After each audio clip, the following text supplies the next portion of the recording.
पिछले 3 दिनों में मैसिव चेंजेस हुई हैं नेशनल पार्टी बीजेपी के अंदर।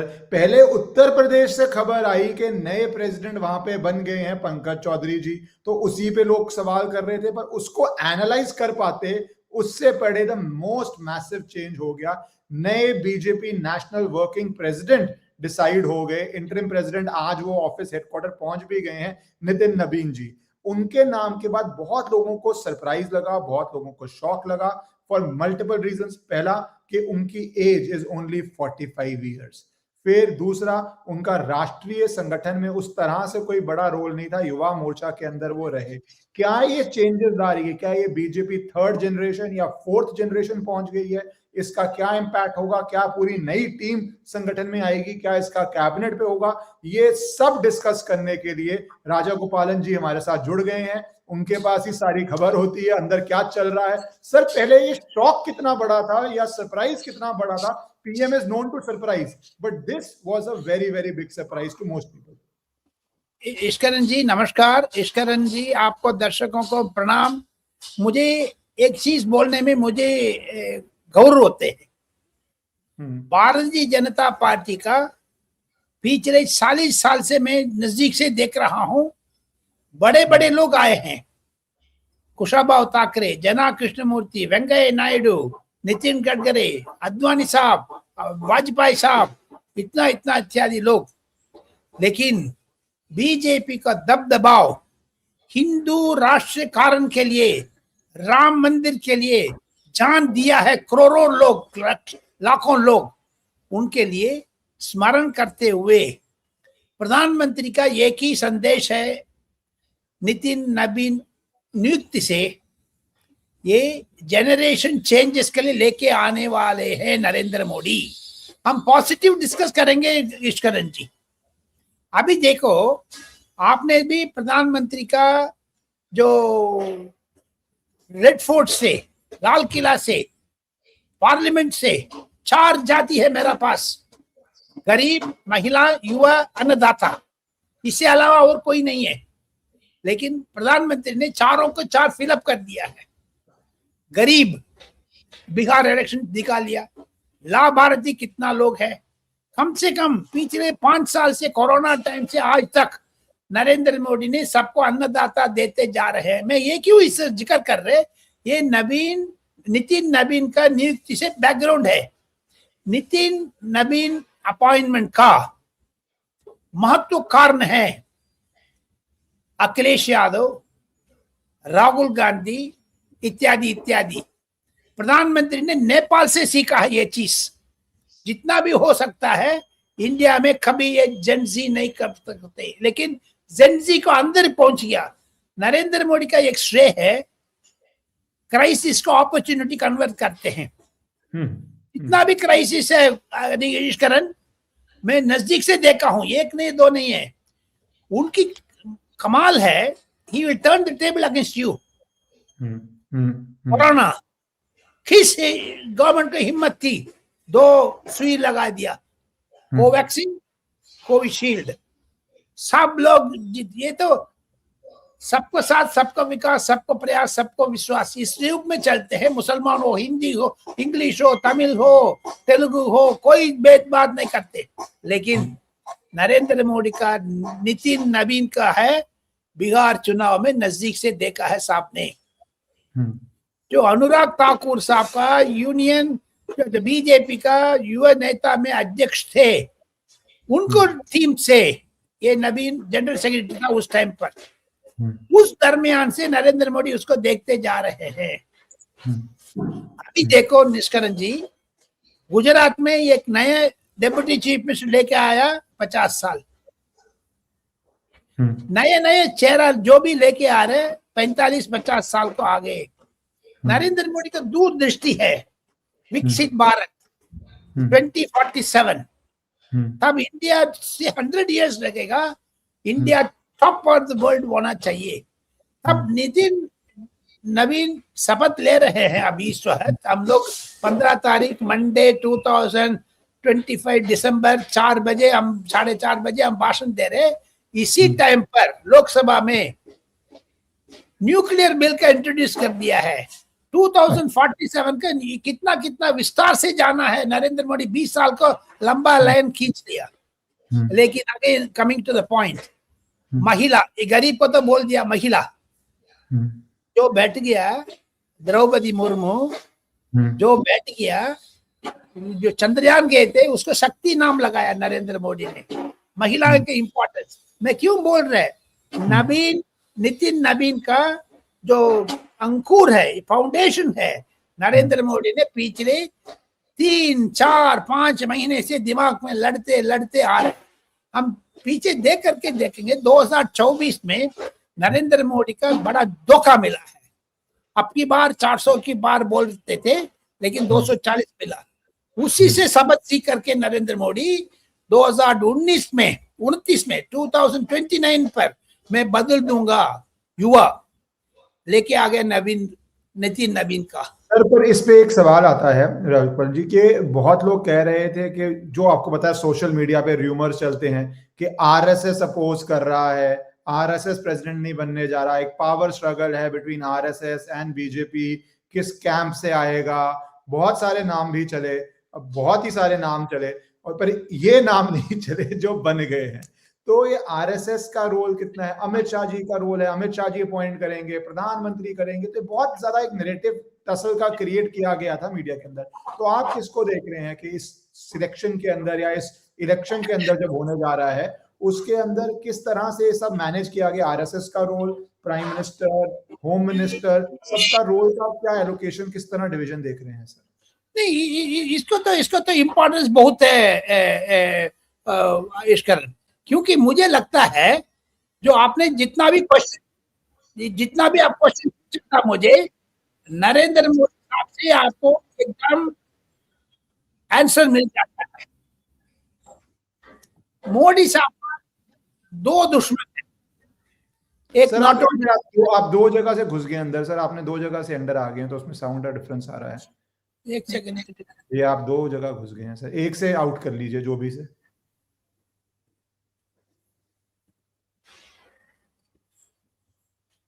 हाँ, आगे।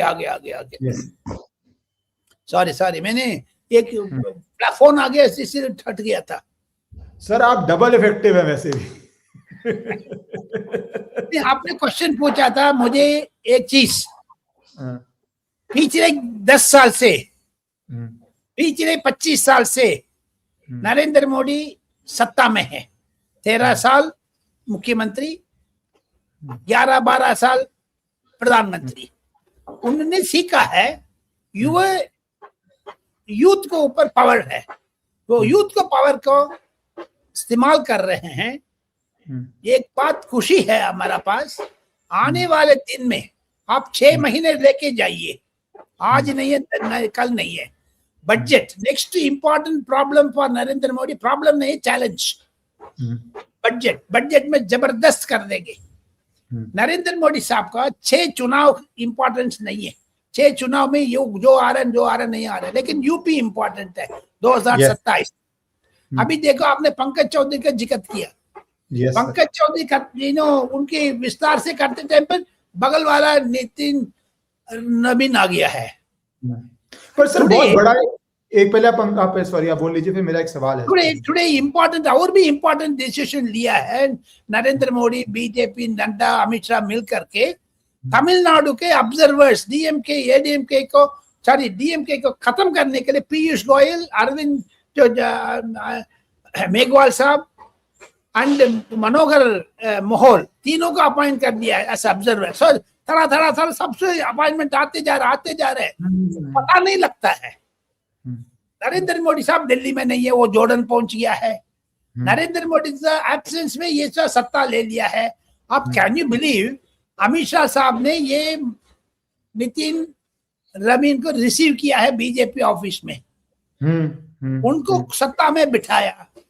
सो इसी से मतलब निकल सकते हैं आने वाले 6 महीने के अंदर अंदर। मुझे एक खबर ईश्वरन भंडारी दर्शकों को देना चाहता हूं, 3 जनरल सेक्रेटरी यंगस्टर होगा 35-40 साल में, देखते जाइए। वो उपाध्यक्ष होंगे, वो भी 25-30 साल का, 30-40 साल का है। बुजुर्ग लोग हैं, उन लोगों को इंपॉर्टेंट पोजीशन देंगे। Mixture of elders and youngsters, ये नए चीज नरेंद्र मोदी ने इम्प्लीमेंट कर रहे हैं। उनकी जो मन पर है 2047 विकसित भारत होना चाहिए, सरकार की तरफ से एक तरफ, पार्टी की तरफ से एक तरफ। आने वाले दिन में पिछले 11 साल 12 साल का अंदर अंदर जितना लोग बीजेपी को अपना खून पसीना खून दिया है, उन सबको अच्छा अच्छा पोजीशन में लगाया है। आप देखिए 44 governors have been appointed so far by Narendra Modi, उसमें 30 लोग आरएसएस का है। वो खुद बोल रहे मैं आरएसएस का हूं, मैं हिंदू का हूं। राम मंदिर दिखाया, लेकिन आने वाले 20-25 साल को अंदर अंदर 22 साल को अंदर अंदर नरेंद्र मोदी चमकदार करेंगे। उसका शुरुआत नितिन नवीन। सर, मैं जो नई टीम बनेगी, आप उस पर बहुत इंपॉर्टेंट जानकारी दे रहे हैं कि 3 मिनिमम जनरल सेक्रेटरीज आप बोल रहे हैं, बिलो 40 हो सकते हैं, वाइस प्रेसिडेंट हो सकते हैं। पर मैं उसको पॉज करके थोड़ा यूपी पे जाना चाहता हूं, क्योंकि यूपी में डायमेट्रिकली सर ऑपोजिट चॉइस है। वहां पे यंगस्टर को नहीं बनाया, 7 टाइम एमपी जो पहले डिप्टी मेयर रहे हुए हैं, एमओएस फाइनेंस है, तो वेरी सीनियर पर्सन को यूपी में बनाया। तो सर दोनों, लेकिन उसको उम्र देखो 60 साल है, कांग्रेस का तरह नहीं, बुढ़ा नहीं है। ये 85 साल मिस्टर मल्लिकार्जुन करके, 80 साल मिस्टर पी चिदम्बरम, वो लोग बयान देते जा रहे। राहुल गांधी 45 साल नहीं है, उसको 55 साल है, 10 साल में सीनियर है उम्र में। वो क्या दिखाया? आज सुबह जर्मनी पहुंच गया, कल रात को तो इधर दिल्ली में था, आज जर्मनी में है। So राहुल गांधी के ट्रैवल प्लान ढूंढना तो बहुत मुश्किल है, कब कहाँ पे है वो किसी को नहीं पता होता। पर वो मैं आना चाहता हूँ थोड़ा बीजेपी का इंटरनल, क्योंकि बहुत मैसिव चेंज हुआ है सर। तो यूपी के अंदर जो आया है, वो कहते हैं वहां पे कास्ट बैलेंस भी है, कुर्मी समाज से आते हैं, पर क्षेत्रीय बैलेंस किस तरह है, क्योंकि योगी के सामने। और वहां पे भी बड़ा क्वेश्चन उठता है कि क्या ये संकेत है कि next CM may not be Yogi Adityanath, may be Yogi Adityanath, क्या ये जो पीडी है अखिलेश यादव का। तो ये यूपी इज, आपने बोला, the state most important to focus on for BJP, क्योंकि बीजेपी का 24 के बाद एक जो डिप आया था वो हरियाणा, महाराष्ट्र, दिल्ली, बिहार जीत के खत्म हो गया। तो in that context, now the most important, West Bengal, they would want to win. They would want to win Kerala also. They will want to win Tamil Nadu also. But the big state is Uttar Pradesh. Numbers के हिसाब से it's the biggest state. तो sir Uttar Pradesh में ये choice के पीछे क्या reason है, क्या गणित है? क्या ये योगी आदित्यनाथ, वहां पे भी 1 साल से डिले हो रहा था और एकदम से ही अब सारी भर्तियां हो, सारी अपॉइंटमेंट्स हो रही हैं। तो सर यूपी के कॉन्टेक्स्ट में कितना इंपॉर्टेंट और क्या रीजन है इसके पीछे? ये एक चीज है नरेंद्र मोदी का विकास विकास विकास विकास करते जाना। दूसरी तरफ से जितना भी विरोधी है उसको चैलेंज को हम लोग संभालना पड़ेगा। अखिलेश यादव का चैलेंज, बिकॉज 30 एमपी को लेके आया ना नरेंद्र मोदी, मन पर बिल्कुल ये चोट लग गई। मैं सचमुच कह रहा हूं, उस चोट को बदलने के वास्ते ये नितिन नवीन को उतारा है। आने वाले दिन में उत्तर प्रदेश में भी नए छोटे छोटे लोग उभर के आ जाएंगे। ये यंगस्टर्स को बीच में जितना इंटरेस्ट बम्प करेगा देखते जाइए। मैं इसको एक पैरेलल दे दूं, नीतीशकरण प्रधानमंत्री को, ये उनकी माइंड पर क्या चल रहे हैं आजकल। पिछले 3-4 साल को अंदर अंदर नरेंद्र मोदी ने भारत नेट करके एक वाईफाई पूरा गांव में फैलाया है। 1 लाख टावर्स दिया है। What does it mean? Narendra Modi को पता है digital children are more educated than real educated persons. Digital revolution तब तक आ जाएगा, इंडिया सुधरेगा नहीं है। उसको पैरेलल आर्टिफिशियल इंटेलिजेंस आ गया, टिकटॉक आ गया, ट्विटर आ गया, और जो भी है वो आप बोलते जाइए, स्नैपचैट फलाना आर्टिफिशियल, उसको दौड़ का। सर एआई तो जो पूरा यूएस सारा पैसा ही एआई में लगा रहा है, 5 ट्रिलियन क्या लगा दिया है, डेवलप कर रहा है। तो वो डिजिटल का नेक्स्ट स्टेप ही है, और इंडियन बच्चों को, यंगस्टर्स को तो उसमें जाना ही है। उनको उनके मद्देनजर रखते हुए नितिन नवीन का अपॉइंट किया है। Are you understanding my point? क्योंकि उसको इतना जोर है, इतना जोर इधर भी जाना चाहिए। अभी देखो गूगल विशाखापट्टनम में 1 लाख करोड़ का इन्वेस्टमेंट करने वाले डेटा सेंटर का, आर्टिफिशियल इंटेलिजेंस का हब बना रहे विशाखापट्टनम का। 20 साल दूर सोच रहे चंद्रबाबू नायडू नरेंद्र मोदी मिल करके.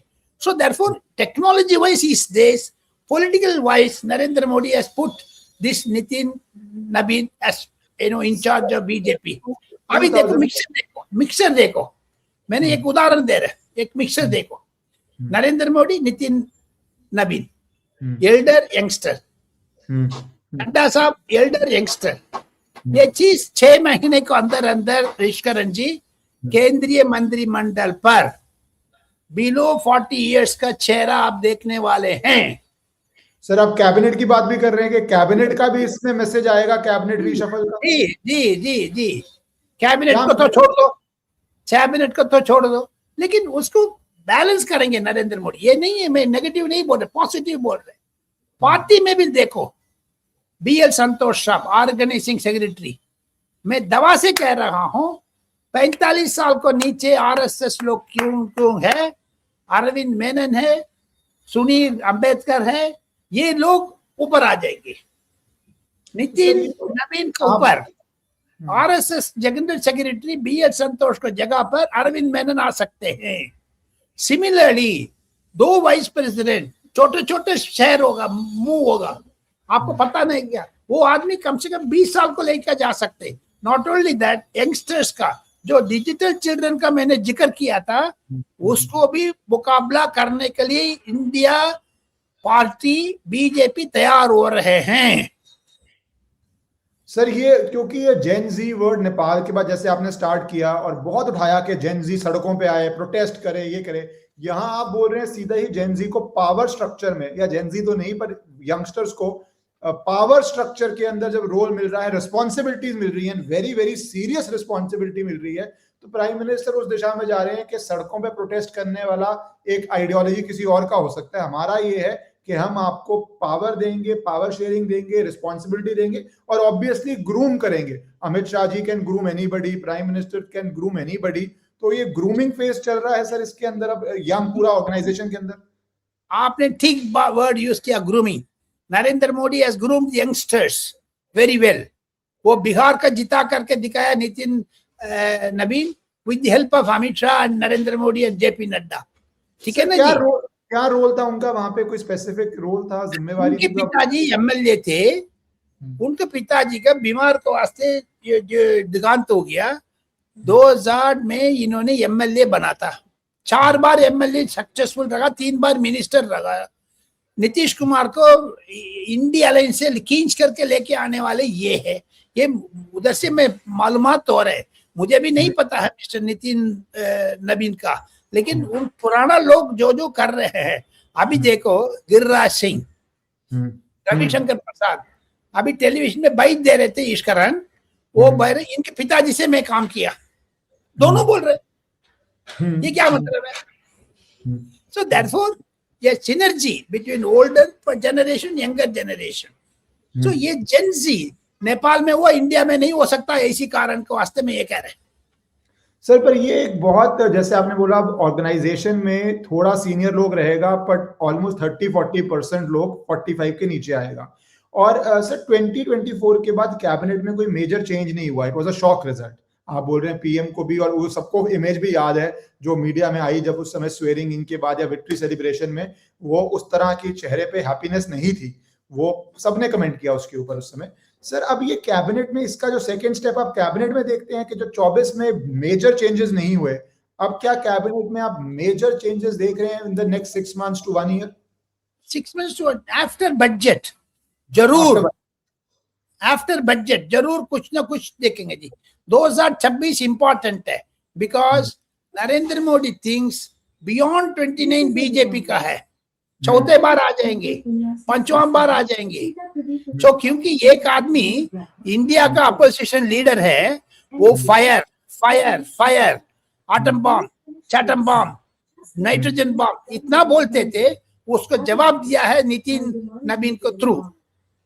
That is what I want. But sir एक स्ट्रक्चरल क्वेश्चन में जाता हूं, जो पार्टी में अब सीनियर लीडरशिप हो या कोई भी इतना यंग व्यक्ति, it's very good for youngsters के एक यंग व्यक्ति आए हैं, बट बैलेंसिंग कैसे होगा पार्टी के अंदर फॉर सीनियर लीडर्स के लिए to go to such a young president, या आपको लगता है आराम से हो पाएगा? क्योंकि एक इंडिया में एज की एक रिस्पेक्ट है, एक एज का स्टैंडिंग है, एक स्टैचर है, और यूजली अभी तक पॉलिटिक्स में एक्सेप्ट डायनेस्टिक पार्टी जहां पे कोई उठ के आ जाए, बेटा ही बन जाए, क्योंकि आपको पता है जब वो टीनेजर है तब भी वो बॉस है। अब एक अखिलेश यादव जब टीनेजर थे तब भी बॉस थे, तो बट बीजेपी में ऐसा इतना बड़ा जनरेशन शिफ्ट मेरे ख्याल से जो हुआ है, ये चैलेंज, ये प्रॉब्लम है, ये प्रॉब्लम है, चैलेंज है, उसको ट्रायल बेसिस पर कर रहे हैं, ट्रायल बेसिस पर कर रहे हैं। वे 2019 में सत्ता में आने के बाद अरुण जेटली घर में मिस्टर नरेंद्र मोदी साहब आए थे, 5-6 पत्रकार थे, उसका नाम भी मैं ले सकता हूँ, नविका कुमार थे, अर्नब गोस्वामी थे, सब लोग थे, इंक्लूडिंग शेखर गुप्ता वगैरह, हम लोग तो बहुत चाहता। ये अगस्त 5 तारीख आपने 370 क्यों लेके आया, अभी इतना जल्दी, आपको और 5 साल है, लेकिन इम्प्लीमेंट करना है, इम्प्लीमेंट करने के बाद उसको असर देखना है, देखा, that is why Narendra Modi is trying. अभी देखो नितिन नवीन को लेके आया, अनदर 2-3 साल देखेंगे, he may come back to the elders, but elders is synergy का नरेंद्र मोदी सफलता करेंगे, ये मुझे विश्वास है। आपने एक बहुत इंपॉर्टेंट बात बोली Narendra Modi style of politics की, कि पहले ओल्ड पॉलिटिक्स में लोग लास्ट साल में बड़ा डिसीजन करते थे, 370 जैसे, या वक्फ एक्ट में बोलूं 2013 के अंदर amendments, everyone for that matter, उनकी इंडिया का कल्पना है। वक्फ एक्ट की जो अमेंडमेंट्स देखी, अगर आपको लगा कि आपको एक वोट बैंक चाहिए तो 2013 में लेके आए कि 14 में वोट मिल जाए, वेयरएज 370 इतना बड़ा डिसीजन था कि आप एक्सपेक्ट करते कि वो 2023 में आता तो एक इम्पैक्ट होता, हमने बड़ा काम कर दिया। But instead of that, because लोग मानते थे कि अगर आप जल्दी कर देंगे लोग भूल जाएंगे, people will forget it, PM did it the first year itself कि मुझे तो इंप्लीमेंट करना है, लोग भूले ना भूले, मुझे ये चेंज लाना। तो ये पॉलिटिक्स का क्या स्टाइल डिफरेंस देखते हैं sir last year? He is trying his best Ishkaran, वो ट्रायल बलून चलाते हैं, ऊपर उड़ गया देखा जाएगा। लेकिन इसके बराबर में एक दूसरा चीज भी बता सकता हूं, मुझे अरुण जेटली साहब ने 2019 में बताया, 2015 में भी बताया, राजगोपालन राज्यसभा में कांग्रेस को अधिक स्ट्रेंथ है, हम लोग ढूंढ रहे थे क्या क्या करना, लेकिन एक मनी बिल चक्कर चलाया, सबको मनी बिल में लेके आया। वो चैलेंज भी पेंडिंग हुआ, वो फिर कोर्ट बैटल भी बना, कोर्ट में भी चैलेंज हुआ, जयराम रमेश सुप्रीम कोर्ट गया, money bill. So you can convert that opportunity, ये क्राइसिस इनटू एन अपॉर्चुनिटी। जैसे मनी बिल लेके आया, जैसे 370 लेके आया, जैसे ट्रिपल तलाक लेके आया, जैसे एसआईआर अभी लेके आ रहे हैं, ये भी सोचो, ये भी सोचो, ये भी सोचो। आप साधारण आदमी नहीं है नरेंद्र मोदी, 25 साल, 25 इयर्स, क्या बात कर रहे हैं आप लोग। Sir my last question to you, क्योंकि आपने बोला कि एकदम धड़ाधड़ डिसीजन हुए हैं, तो तमिलनाडु पे भी डिसीजन हो गया, ऑब्जर्वर अपॉइंट हो गया, प्रभारी हो गया, क्या रोल देखते हैं and reason for the choice also, क्योंकि बहुत सोच के हर स्टेट में अपॉइंट होता है, क्या रीजन फॉर अपॉइंटमेंट है जो ऑब्जर्वर किया गया मेरे ख्याल से पीयूष गोयल जी को, और क्या उसका इम्पैक्ट देते हैं तमिलनाडु के अंदर? उसमें तमिलनाडु में बिल्कुल डीएमके सरकार को उखाड़ के फेंक देंगे मिस्टर अमित शाह। 2 कारण है पीयूष गोयल को भेजने में, उनकी ये भी है मिस्टर जो आने वाले दिन में पीयूष गोयल, एडपाडी पळनिसामी, जयललिता को नेक्स्ट चीफ मिनिस्टर आए थे, 4 साल चीफ मिनिस्टर रहा जयललिता का दिगांत को बाद भी, उनको श्रेय नरेंद्र मोदी का आशीर्वाद था, इसे 4 साल उधर एमके स्टालिन का विरोध को बावजूद भी कंटिन्यू कर पाया बिकॉज ऑफ सेंटर्स ब्लेसिंग्स। उस टाइम पर एडीएमके ने बीजेपी के बीच में, इश्करन मैं एक चीज बताना चाहता हूँ, किसी को नहीं पता है ये चीज, आपको चैनल के थ्रू बता रहा हूँ। जयललिता ने 2014, 2019 चुनाव में एडीएम के घोषणा पत्र में राम मंदिर उधर ही बनाना है करके लिखी थी। 370 को हटाना चाहती थी। Therefore, it's a natural ally ADM के। बीच में 1 साल छोड़ करके वापस आ गया, वो अलग बात है। That is why Piyush Goyal, इसको भी है, वो चार्टर्ड अकाउंटेंट है।